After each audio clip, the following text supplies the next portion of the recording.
ndabahaye ikaze muri iki kiganiro c'inama nshingamateka mutegurirwa n'igisata cyo kumenyesha amakuru n'ubuvugizi mu biro vya nyeniteka umukuru w'inama nshingamateka. Muri iki kiringo gisanzwe candamukiza uyu mwaka wa 2023 inama nshingamateka iri ku kivi mu gutora amabwirizwa meza ku neza y'abene gihugu. Ku munsi wa mbere igenekerezo rya 24 ndamukiza uyu mwaka wa 2023 inama nshingamateka yarakoranye kugira ngo yige yongere yemeze integuro z'amabwirizwa zibiri. Iya mbere ikaba yerekeye amasezerano yo gufashanya hagati ya leta y'u Burundi na leta y'igihugu ca Israeli, hamwe n'iya kabiri yerekeye amasezerano yo gufashanya hagati y'u Burundi n'igihugu ca Tunisia mu bijanye n'ibisata by'ubuhinga bwa none n'amahinguriro. Umushikiranganje w'inyubako rusangi Dieudonné Dukundane niwe yari intumwa ya leta muri ivyo bikorwa.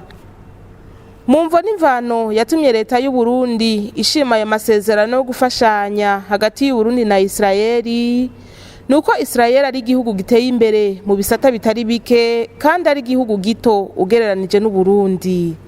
Ahanini ayo masezerano azoshimikira ku guteza imbere uburimyi, ubushakashatsi n'iterambere, ivy'ubutunzi, amakori, ubudandaji, ugufashanya mu vy'ubuhinga hamwe n'ibindi bisata biraba inyungu ivyo bihugu bihurirako. Ugutera umukono kuri ayo masezerano bizoterera leta y'u Burundi mu gushira mu ngiro neza ryahangiro ryayo mu bijanye n'uburimyi n'ubworozi, rivuga ko uburimyi ari bwo soko ry'ubutunzi bw'igihugu. Iki gihugu rero ca Israeli twifuza kugiranira aya masezerano cyane kuyanagura, ni igihugu uko mubizi giteye imbere cyane mu gisata c'ubuhinga, haba mu burimyi, haba mu mahinguriro n'ibindi. Ni igihugu tugereranije n'Uburundi mu bwaguke kigaragara ko ari gitoya, kandi ni igihugu hafi ibice 50% byaco bigizwe n'ubugaragwa. Aya masezerano rero nk'uko nahejeje kubivuga, twiyumvira yuko amaze guterwa ko igikumu azotuma ibyo gufashanya hagati y'ibi bihugu bibiri byiyongera gusumba uko byari bimeze, cyane cyane tugerageje kuraba mu bigize ayo masezerano. Amasezerano agizwe n'ingingo zishika kuri 7. Ingingo ya mbere igaragaza yuko ibihugu vyiyemeje kuja hamwe kugira ngo vyungurane gufashanya, ariko ku ngingo igira kabiri niho havugwamo neza na neza ibisata twifuza gufashanya muri ico gihugu. Aho hakaba harimo uburimyi, ubushakashatsi mu iterambere, ibibazo by'ubutunzi, ubudandazwa, guhanahana ubuhinga n'ibindi bisata dushobora kuzoshishikara tuyaga n'ico gihugu. Ku bijanye naho n'integuro y'ibwirizwa yerekeye amasezerano yo gufashanya hagati y'u Burundi n'igihugu ca Tunisia mu bijanye n'ibisata by'ubuhinga bwa none n'amahinguriro, umushikiranganje Dieudonné Dukundane yamenyesheje ko ayo masezerano yashitsweko inyuma y'umubonano wabaye hagati y'abakuru b'ivyo bihugu bibiri, Nyenicubahiro Evariste Ndayishimiye w'u Burundi na Nyenicubahiro Kais Saied wo muri Tunisia, mu ntumbero yo guterera bimwe biboneka mu inagurwa ry'imigenderanire biciye mu bisata by'ubuhinga n'amahinguriro. Ivyo ngo bizotuma haboneka uko hashigwaho imitahe ku rugero rutuma haboneka umwimbu gwiriye, ubutunzi nabwo bwiyongere harimwo uguhiganwa kw'amahinguriro. Ibi biganiro vyatumye twumvikana na Tunisia muri integuro y'amasezerano, ari ibiganiro vyashizweko inyuma y'inama y'abakuru b'ibihugu bivuga ururimi rw'igifaransa yabereye mu gihugu cya Tunisia tariki 20 z'ukwezi kwa 11 mu mwaka uheze. Iyo nama y'inshuro y'umukuru w'igihugu cyacu cy'u Burundi akaba yari yayitavye, akaba ndetse yaronse akaryo ko kuganira na mugenzi we arongoye igihugu cya Tunisia. Bukeye rero bivanye n'ivyo baganiriye niho abashikiranganji bajejwe gufashanya muri bihugu bibiri bahura barayaga, baca bashika rero kuri aya masezerano y'uko turavye aho igihugu ca Tunisia naco kigeze mu iterambere mu buhinga n'amahinguriro, tukaraba kandi yuko tukaba tuzi yuko n'igihugu cacu c'u Burundi kiri kuri uyu murindi nyene yuko kugira ngo ubutunzi bwisununure ari ngombwa amahinguriro yacu nayo atera imbere. Biboneka rero ko vyofasha cane iki gihugu mu gihe habonetse amahirwe yo guhanahana kandi bwa buhinga n'ubumenyi, ndetse n'abanyamitahe bo muri ibi bihugu vyombi bagashobora guhanahana ubwenge, abifuza gushinga amahinguriro mu gihugu canke ikindi bikaborohera. Kugira bishikweko neza hakaba hazoshigwaho umugwi w'inzobere mu bijanye n'amahinguriro no guteza imbere ubuhinga. Izo nteguro z'amabwirizwa uko ari zibiri, abashinga amateka bamaze kuzica ijya nino bakaba baciye bazemeza 100%. Bukeye bwaho ku munsi wa kabiri igenekerezo rya 25 Ndamukiza, inama nshinga amateka yarasubiye gukorana mu ngoro y'amakoraniro mu Kigobe, aho abashinga amateka bize bongera baremeza integuro zibiri z'amabwirizwa. Ayo nayo ajanye n'amasezerano yo gukuraho impusha zimwe bita visa ziha uburenganzira abenegihugu b'u Burundi na Maroc bakoresha impapuro z'inzira z'icubahiro hamwe n'iz'akazi kwinjira muri ivyo bihugu, hamwe n'amasezerano ajanye no gushinga umugwi wo gutunganya no gukurikirana ivyerekeye gufashanya hagati y'ivyo bihugu bibiri uhurikiyemwo abahinga bo muri izo mpande zibiri zompi. Leta y'u Burundi ikaba naho nyene yari yarungitse umushikiranganji Dieudonné Dukundane nk'intumwa yayo kugira ngo ashikirize abashinga amateka imvo n'imvano yatumye ishima ko ayo masezerano akwiriye. Ahanini rero ngo aya masezerano azotuma bene gihugu b'ivyo bihugu uko ari bibiri boroherwa mu kurangura imirimo yabo neza. Yavuze ko Maroc ari igihugu kiri ku mugabane wa Afrika kigeze ku ntambwe ihambaye mu vy'iterambere ufatiye ku butunzi, kuko gifise amahinguriro menshi cane kandi akoresha ubuhinga buri ku rwego rwo hejuru. Ivyo bigahurirana n'uko Burundi nabwo bufise ibitari bike abandi bashobora guhurumbira. Umushikiranganji Dieudonné Dukundane yamenyesheje kandi ko ari amasezerano meza ku Burundi, narijya mu ntumbero nshasha ya leta hari ukugwiza abagenzi b'akamaro kaboneka mu vy'ubutunzi. Amasezerano uko mwereje kubivuga cyane yerekeye korohereza abafise ibitabo vy'inzira vyo mu bwoko bw'icubahiro passport diplomatique n'ibitabo vy'inzira vy'akazi passport de service b'ibi bihugu vyombi uko ari bibiri, kugira ngo mu mirimo iyi canke iriya bamwe n'abandi barangurira mu kindi gihugu boroherwe. Mu ntumbero nshasha ya leta yo kugwiza abagenzi cyane tugashimikira ku bagenzi bo tugirira akarusho mu by'ubutunzi diplomasi economique. Vyagaragaye neza yuko korosha izi ngendo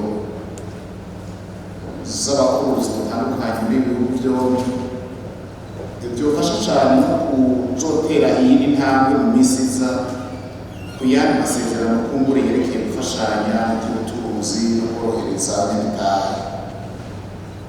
Ni igihugu kandi urwaruka rwacu rutari buke rukunze kuja gukarisha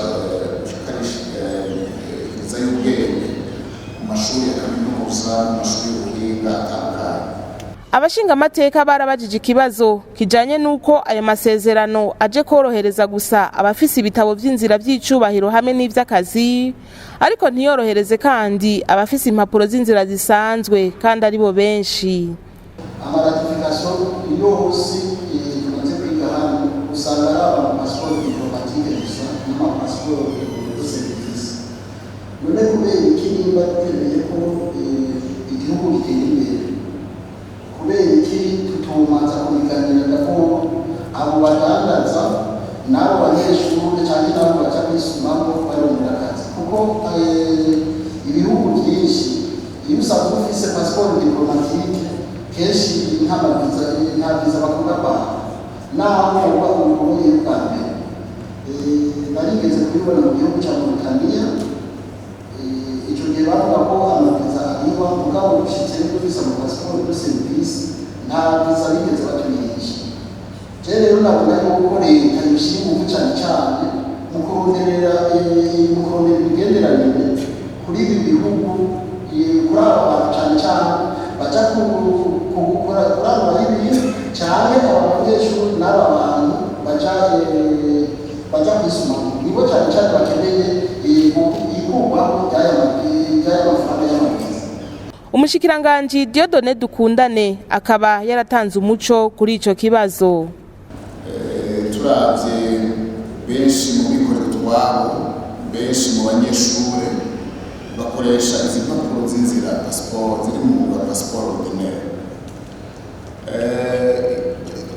Twagerageje gusigura muri abigisha zatanzwe mu biganiro twagiraniye n'abanyakubahwa bashinga amateka mu mwuga w'amaho.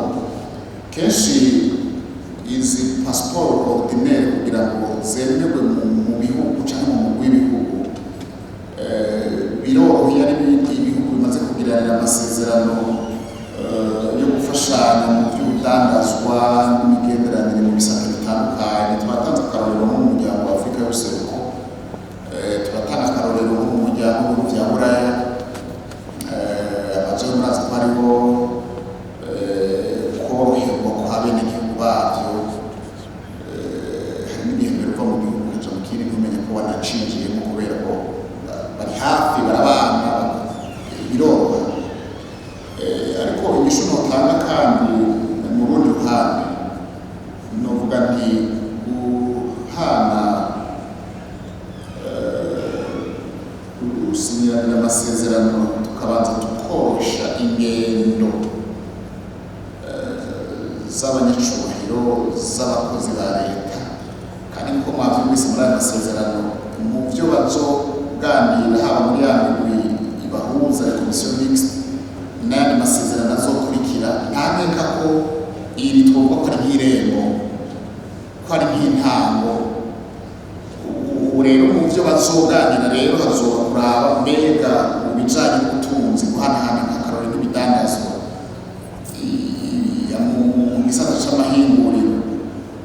Ntikibuza ko ibihugu bishise ku rugero kanaka bashobora kuvugana bati ubu rero tubona yuko abagwizatunga mu mpande zombi bagenderanira cyane nabo tuborohereze. Ivyo birashoboka, ariko mu ntango n'uwosaba akavuga ati twugurure vyose, mu ntango vyogora. Bamaze kuzica ijya nino, izo nteguro z'amabwirizwa abiri zikaba zaciye zemezwa 100%. Inama nshingamateka yarongeye iriga yongera iremeza integuro y'ibwirizwa rijanye n'amasezerano Uburundi bwateye kw'igikumu ashinga amategeko ngenderwako ashinga ishirahamwe ryo gutumatumanako muri Afrika. Nkuko vyashikirijwe n'umushikiranganji Leokadi Ndacayisaba ajejwe gutumatumanako amakuru, ihangiro no guteza imbere uguhanahana amakuru muri Afrika, gushira hamwe ingufu n'ivyiyumviro hamwe no gukorana n'amashirahamwe yigenga mu bijanye no guhanahana amakuru vyoroshe. Ikindi twovuga ukorohereza muri Afrika ko hashobora kuba guhanahana amakuru échange d'information vyoroshe biciye muri bw'abantu bwa none. Ikindi twovuga kandi nuko haba amaformation, hakaba n'amarenforcement de capacité, bakongera bagafasha mu mabourse d'études zitangwa hano faveur tugashobora kuja kuronka ubumenyi eka mbere tukaja mu manama akomakomeye muri ico gisata kugira ngo dushobore kungurana ubwenge n'abandi. Iyo nteguro y'ibwirizwa nayo nyene ikaba yaciye yemezwa 100%. Banyakubahwa abashinga amateka mu mabanga basanzwe barangura baritaho cyane kugendera bene gihugu babatoye, aho bifadikanya nabo bakongera bakabatera intege mu bikorwa by'iterambere rusangi. Ku munsi wa gatandatu igenekerezo rya 22 Ndamukiza, Nyeniteka Geraze Daniel Ndabirabe umukuru w'inama nshinga amateka yaragendeye komine Matongo y'intara ya Kayanza, aho ashigikiwe n'abatowe mu ntara hamwe n'indongozi z'imvukira ya Kayanza, yifatanije n'abene gihugu mu bikorwa rusangi vyo kokora amatafari ahiye ashika ku 100. Ayo matafari akaba ari kimwe mu bikoresho biriko biregeranywa vyo kubaka ishure rya kaminuza ry'ubuhinga rya Kayanza ISPK.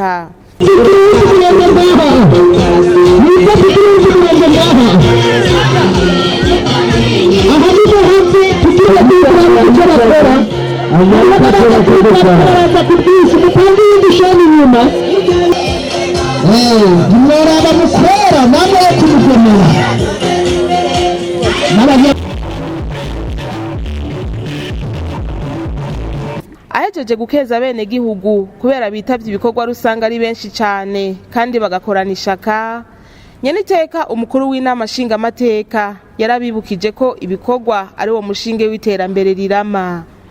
Yaciye aboneraho akaryo ko gusigura ko guhera mu mwaka wa 2025 Uburundi buzoba bufise indinganizo nshasha, komine ya Matongo ikazoba ihurikiyemwo amazone agizwe n'amakomine hamwe n'amazone asanzwe hari ubu nka Butaganzwa, Gatara na Bugarama. Bisigura ko iryo shure ISPK ari intango yo gutegura igisagara c'umugwa mukuru wa komine nshasha ya Matongo. Kubijanye n'imigambi y'iterambere y'amakomine PCDC mu ncamake, Nyeniteka yasiguye ko udutabo basanzwe bisunga muri iyo migambi turiko turasubirwamwo kugira twisunge ivyiyumviro bishasha bijanye n'iyerekwa ry'Uburundi mu nzira y'iterambere ryo mu mwaka w'ibihumbi 2040. Komine ya Butaganzwa, komine ya Gatara na komine ya Matongo zizoba zigize ikomine imwe. Iyo komine izoba ifise icicaro aha imatongo. Bigaca bitubwira rero yuko iyi Matongo tuteza kuzoyubaka neza. Noneho ya kaminuza twavuze izobe koko nkishurwe riza ryerekana ko mu ntara ya Butanyerera ko hari ahantu haciye wumva unezerewe, ko n'abanyeshuri bazoba bari hano bazoba hari ahantu hari akayaga keza, ahantu hari ubushuhe bwiza, ahantu hafasha kugira ngo abantu bige.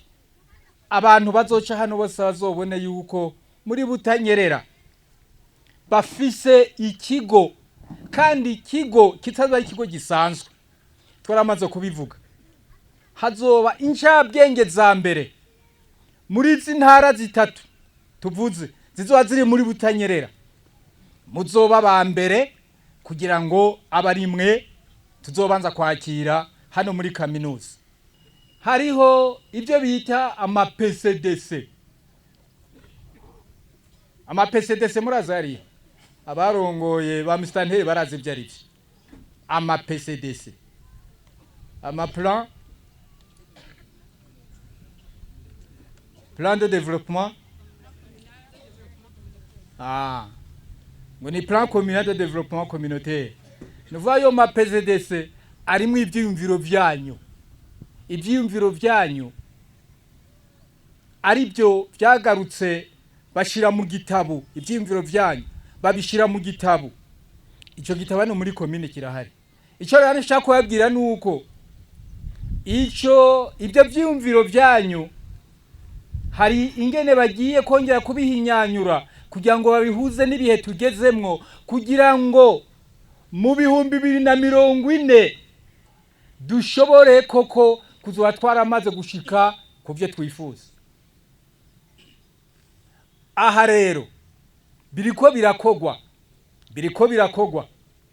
ni ukuvuga ivyiyumviro bishasha, tukabona yuko ivyiyumviro bishasha bizoba bifatiye ku ntumbero nshasha y'igihugu, tukabona ko n'ibihumbi 2040 bitazoshikayo, ntituzoshikayo kugira ngo dushikaho tukigaburira. Oya, jewe ndifuza kandi ndabona ko hariho n'abeja babivuze mu bisata bimwe ati turabona ko nko mu 2030 dushobora kuba tumaze gushika ahantu hakomeye cyane. Nyeniteka Geraze Daniel Ndabirabe akaba yasozereye asaba bene gihugu ko boguma bafatanye mu nda mu mahoro, bakima amatwi abagwiza amajambo atagira ibikorwa. Yaciye abasaba ko bogira ingendo zibereye zituma bagira amagara meza kugira baze bashike mu mwaka w'ibihumbi 2040 bameze neza, maze baje ku vyamwa vy'iryo terambere bazoba babiriye akuya. Kuri uwo munsi wa gatandatu nyene, icegera ca mbere c'umukuru w'inama nshingamateka nawe yari mu ntara ya Muyinga muri komine ya Butihinda, aho yifatanije n'abene gihugu mu bikorwa vy'iterambere rusangi vyabereye Ikobero, bakaba basibuye umuserege uherereye ku rubibe bw'u Burundi na Tanzania, aho bakunze kwita iboda kwibarabara ryerekeza Imparamirundi.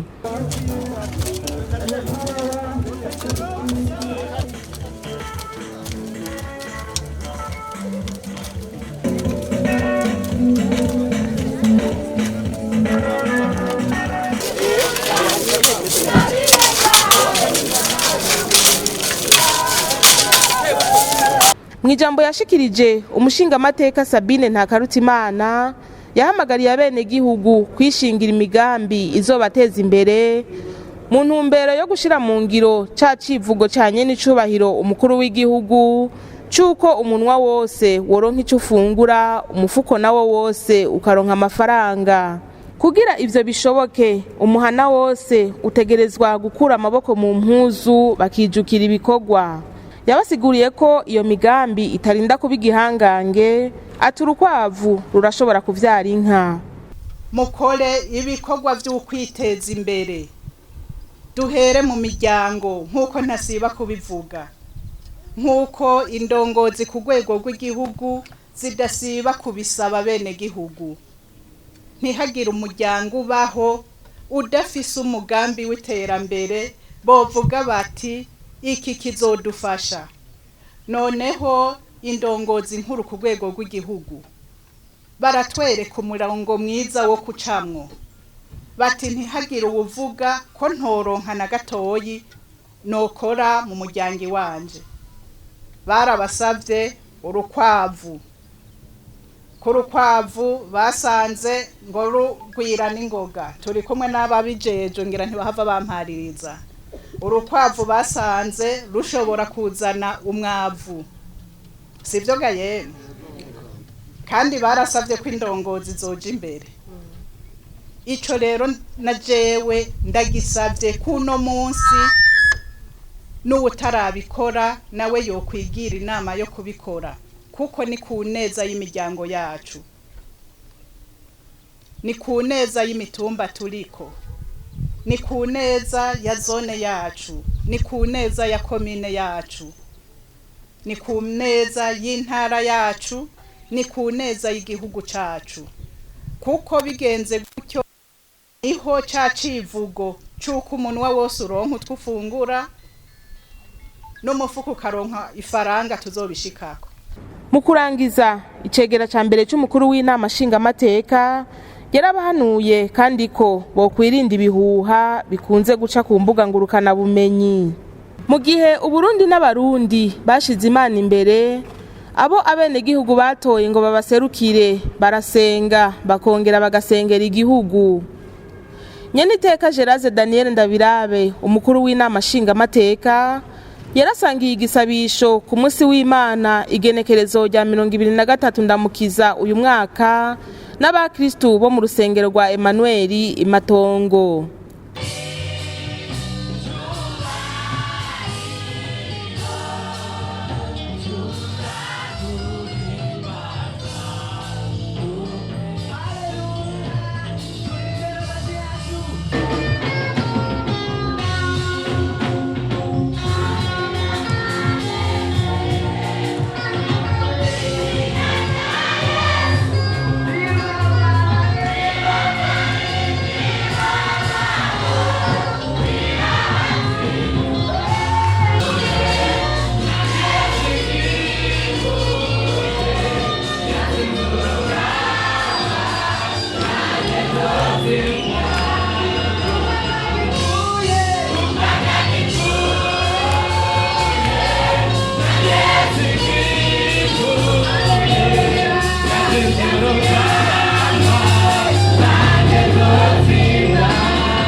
yishimikije inyigisho zatanzwe na pasitori yatanze ubutumwa zihagaze ku ijambo rivuga riti hamwe Yesu yogaruka ubunyene. Nyeniteka Gerase Daniel Ndabirabe yabahamagariye gutegura iherezo ryiza mu gusaba no gutanga imbabazi. Ikintu gishobora kurema umuntu n'ikintu kigutegura ku bundi buzima bubandanya.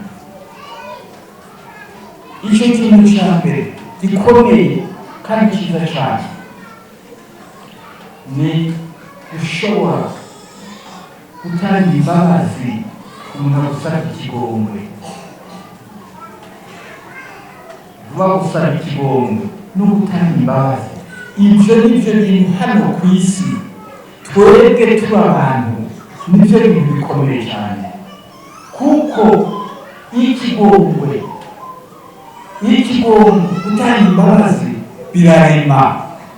Ni na Yesu Kristo umusaraba imbere y'ukukikana, Yesu Kristo avuze ati data bababarire ntibazi icyo bakora. Iherezo ryiza, uri umukristo ushyira imbere icyo kintu cy'imbabazi, icyo kintu cy'ikigongwe, ni ngombwa uzogira iherezo ryiza. Ibi bintu bibiri turiko turasenga tubyitwararike mu buzima bwacu bwa misi yose. Mu guheraheza ijambo ryiwe, Nyeniteka Gerase Daniel Ndabirabe umukuru w'inama nshingamateka yaremeye guterera agacumu k'ubumwe kugira ngo urushengero ruriko rurubakwa aho hantu rwuzure, na nyaburya ijambo ry'Imana ribereye kuvugirwa ahantu heza kandi hiteka.